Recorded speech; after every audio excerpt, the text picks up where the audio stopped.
7. Welcome back to Good Day. This week, many children are headed back to school, and for some, it'll be the first time since the beginning of the pandemic. It's not unusual for feelings of angst and separation anxiety to surface about the time away from home and their family and going back to school. And this morning, Dr. Yasmine Saad, author and licensed clinical psychologist in New York City, joins us this morning to talk a little bit more about it and how parents can really support their children. Good morning. Thanks for joining us, Doctor. Good morning. Thank you for having me. So, Dr. Saad, first let's talk a little bit about what separation anxiety is. What are some things that we can notice in children if this is happening? Yes.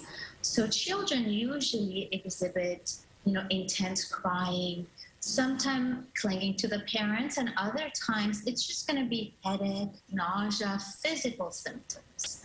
So sometimes it's hard to notice it because you will think your child is just a little bit sick, but it's actually related to separation anxiety. Mm-hmm. And talk a little bit more about this experience, and can you explain why exactly? I mean, I think it goes without saying we know children have been spending a lot of time with their parents. Yes. Usually separation anxiety happens when there's a change in the environment or a stressful event. And COVID has been a stressful event that has led a lot of children to have a total change in their environment, in their schooling, in the way they live life. So now that they have to go back to in-person schooling, anxiety is something normal that children will likely be experiencing. Right. And Dr. Saad, you mentioned some of the things that children, some of the behaviors children might be exhibiting, such as crying or clinging to parents, but also things like digestive issues. What are some ways that parents can maybe start a conversation with their child if they are old enough to share some of their feelings, or what are some things to notice to really understand if they are having separation anxiety? Yes. So the first thing, you want to believe in your child. You want to believe that your child is going to be okay. And then you want to convey that to your children. So the best way to do it is to really normalize their fears by talking to them in a calm and compassionate tone. Then what you want to do after that, you want to really prepare them for the change. So you want to walk them through the events prior, during, and after the separations. And you want to empower them. So children usually rely on imagination to build confidence. So give them superhero powers that they will feel strong about.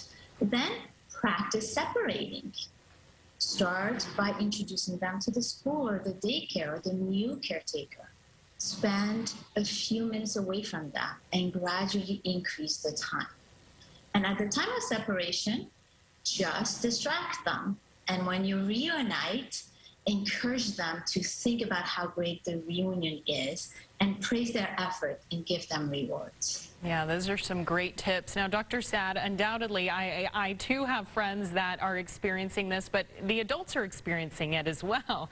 Are these some good ways for adults to also handle a little bit of that separation anxiety from their little ones?